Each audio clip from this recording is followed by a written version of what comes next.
Today, we're looking at portable retro gaming. Oh, hey, I gotta get back. Check out the video.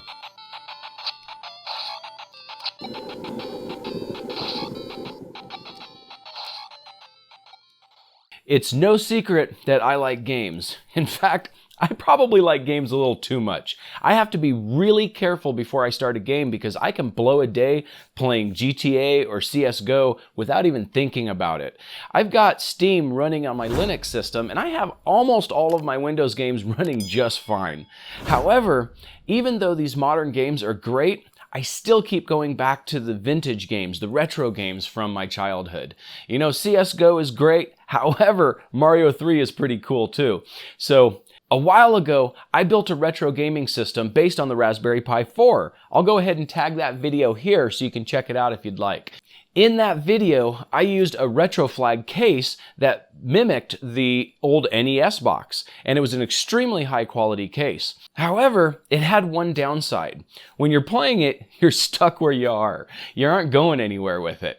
So I thought it'd be neat to be able to actually build a mobile retro gaming system. And for that, I went back to RetroFlag and got the G-Pi case. This is a Game Boy inspired case that runs on batteries and makes use of the Raspberry Pi Zero. This case right here is actually really impressive. Just like their Raspberry Pi 4 case, they really did a great job with this one. So let's tear into it and take a look at it. So this little unappealing brown box here is actually what we're going to get started with. This here is the GeekPi kit, and it comes with everything you need to get this thing running except for batteries. So let's open it up and see what we got. So the first thing in the box is a case that we can keep this thing in so it doesn't get damaged. Then we have the Raspberry Pi Zero itself. This is going to be our actual gaming system right here. Then we have an SD card, and it looks like it also comes with the SD card adapter as well as a little heatsink for our Raspberry Pi. And then we have the case itself. Here's the G-Pi case. That's the Game Boy inspired retro console.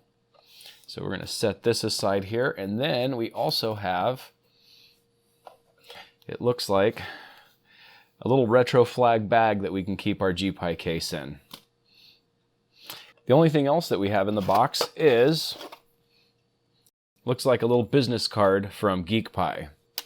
So let's set this aside here, and then we're going to go ahead and open up this box right here so we can actually see our case.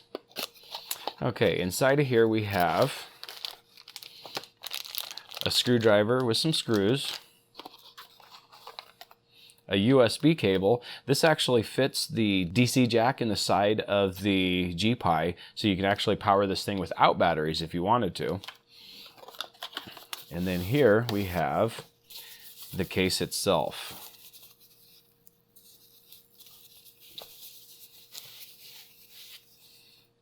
So there we go. There is the Game Boy inspired G-Pi case, and it comes with a lot of plastic, it looks like. Covers up the screen and the buttons.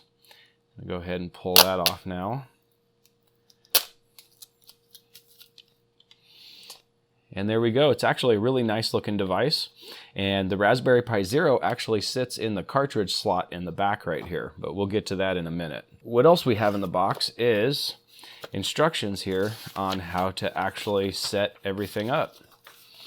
And it's not very difficult to set up, so the instructions honestly aren't even that necessary, but you never know. Somebody might need them. So we're going to set those aside and we're going to get to setting this thing up. The first thing that we need to do is we need to take our Raspberry Pi Zero and open this thing up.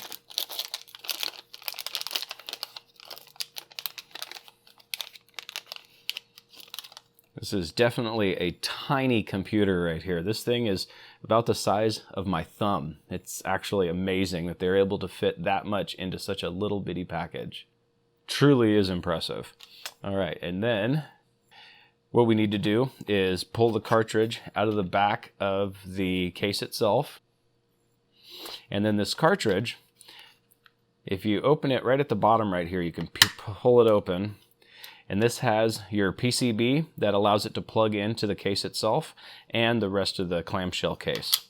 So if we pull this PCB out here, try to drop it, because what better way to review a retro gaming console than to break it before you get it going. All right, so the first thing you need to do is, actually, you know what I'm gonna do is, since this thing comes with a heatsink, I'm gonna go ahead and put it on.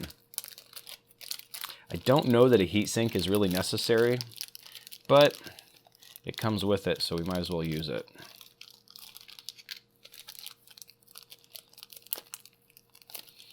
All right, so the heatsink is just a copper plate, and it fits right on top of the processor here.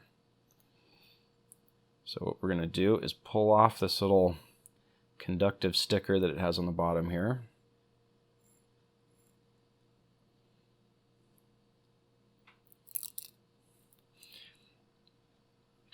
Just like that, and try to stick this thing as square as possible here.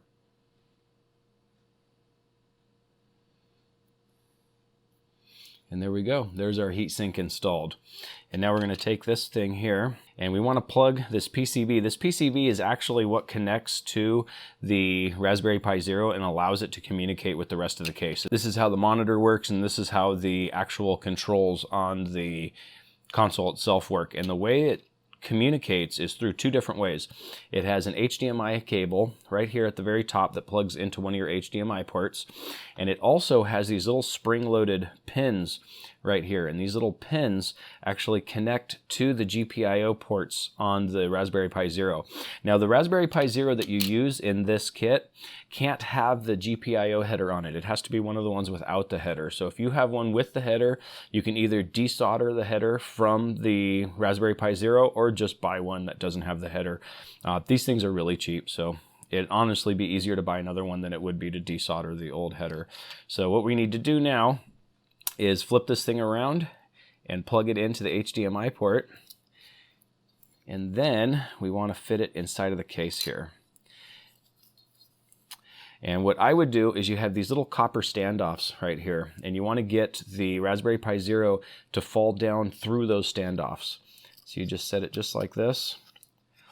And you know what helps a lot actually is if you take the SD card door off. So we're gonna slide this thing down just like that. And then the actual PCB for the GPI case just folds down right on top of it, and you want to make sure to line up these pins with the GPIO connector right there. And it's going to be just like that. And then once you have this thing together, you want to hold it down like this, and then take the top of the clamshell and just snap it down right on top here.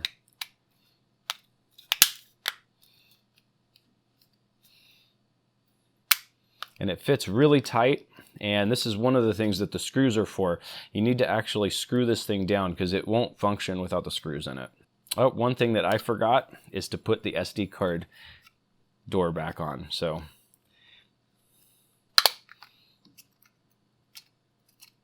take it back apart again. Let's put this door on.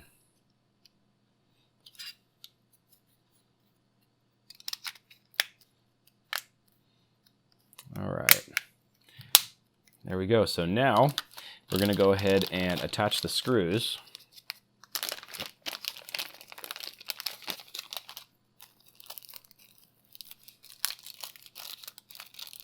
So don't lose these screws. These are tiny little screws and they're really easy to lose. And I think I mentioned this in a video recently, but every single Raspberry Pi kit that I buy, every case that I buy seems to come with its own screwdriver. I have so many of these little tiny screwdrivers from these cases. It's funny. It's like people who use retro Pis don't have tools. I don't know. It's really weird. So what you're going to want to do is take these screws and just install them into the case.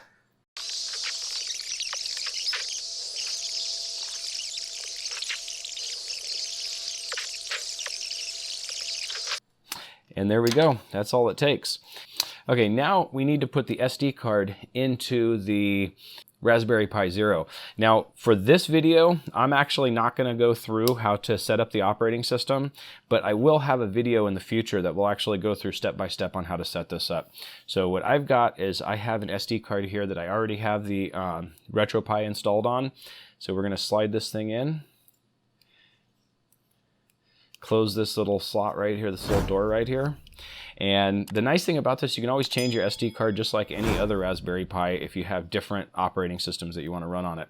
So then you take this, you plug it in, and there you go. Now you're ready to go. The only thing left to do is to put some batteries in it. So for this thing, I'm just using these cheap Amazon Basic rechargeable batteries, and they seem to do a pretty good job.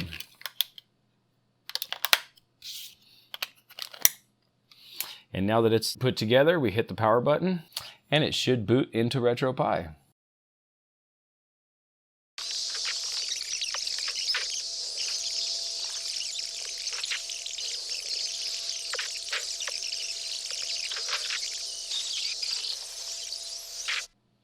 And there we go, we're booted up into RetroPie. Now from here, you can actually go through and play some of your favorite retro games.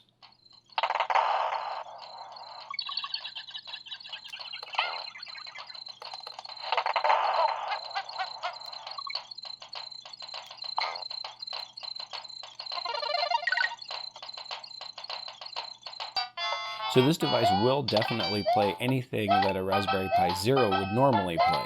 Obviously, some of the more higher end consoles simply aren't going to work, but honestly, as long as you understand what to expect from this thing and realize that it's going to be the lower end consoles that you're going to be able to use, then you can actually have a lot of fun with this thing.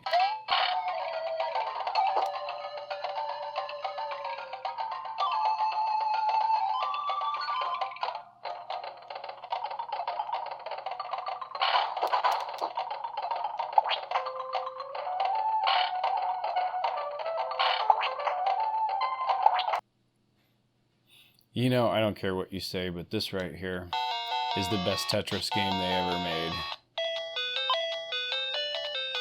You can disagree with me if you want, but you would just be wrong.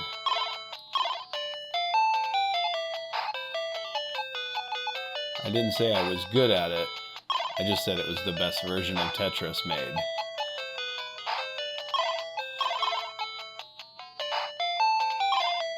So I'm actually using a theme on this one that doesn't come stock with RetroPie, but I'll cover how to install that in my next video where I actually go through and show how to install the operating system itself. However, the device itself, it has your regular D-pad, just like a Nintendo would have, and it has 4 regular buttons, and then you also have a start and select.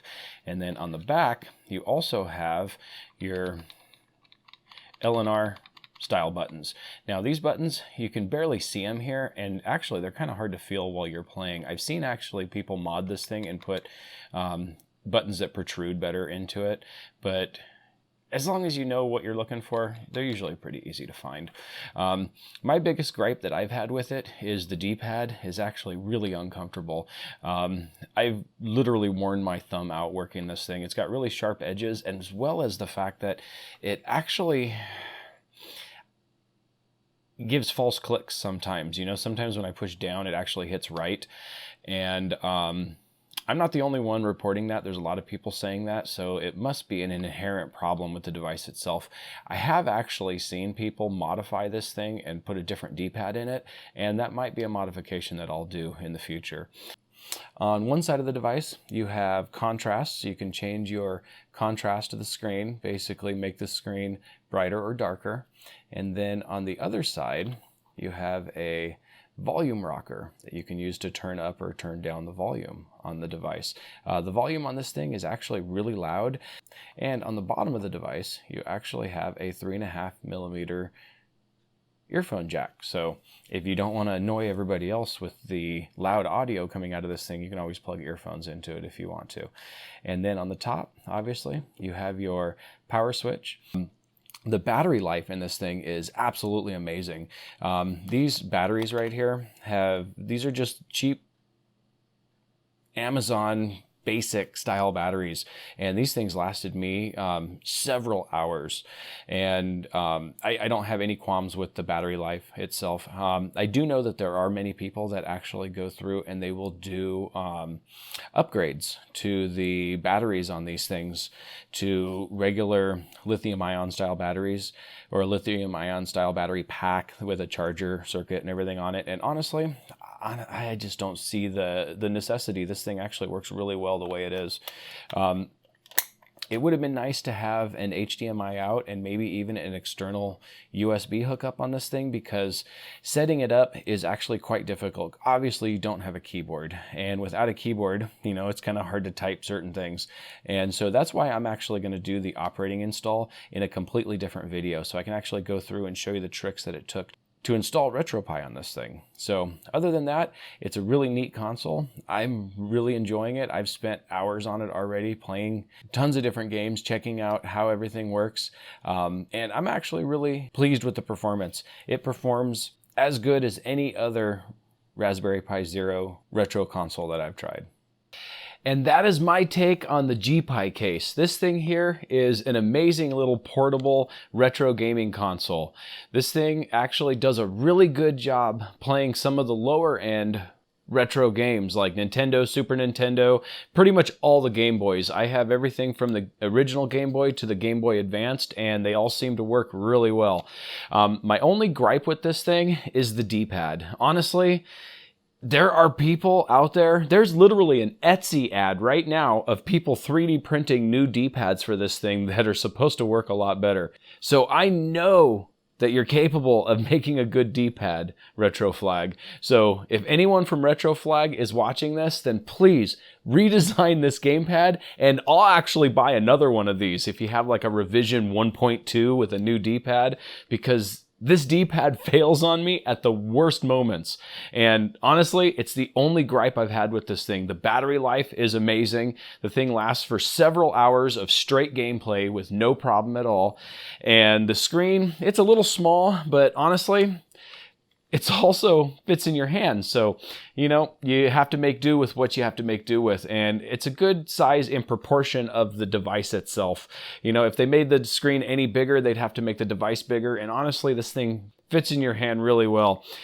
Other than that, I picked up this thing right here on Amazon for about $100. I bought the GeekPie kit, and the GeekPie kit is the one that came with everything. It came with the Raspberry Pi, the SD card, and all of the accessories that came with this thing. If you want just the case itself, I believe I've seen them for around $70, but when I purchased this one, just the case by itself wasn't available. It was all sold out, so that's the reason why I bought the kit, so I could actually do this video. And honestly, I'm glad I did, because with everything together, it's actually a really good deal. You would end up spending over $100 if you bought all of the pieces separately. So while I have you here, I also have a website at cybercputech.com where I cover all the show notes to the videos that I have on this page. And someday I'll actually be selling the shirts that I wear in these videos. But in the meantime, you can always buy my shirts from the link in the description below. Also, follow me on social media. I have a Twitter at CyberCPU, as well as Instagram at CyberCPU as well. If this video was helpful to you, then please like it. And don't forget to subscribe to my channel. And hit that bell icon so you can be notified of future videos. I make a new video every week. And hey, while you're here, check out a couple of these videos. Have a good day.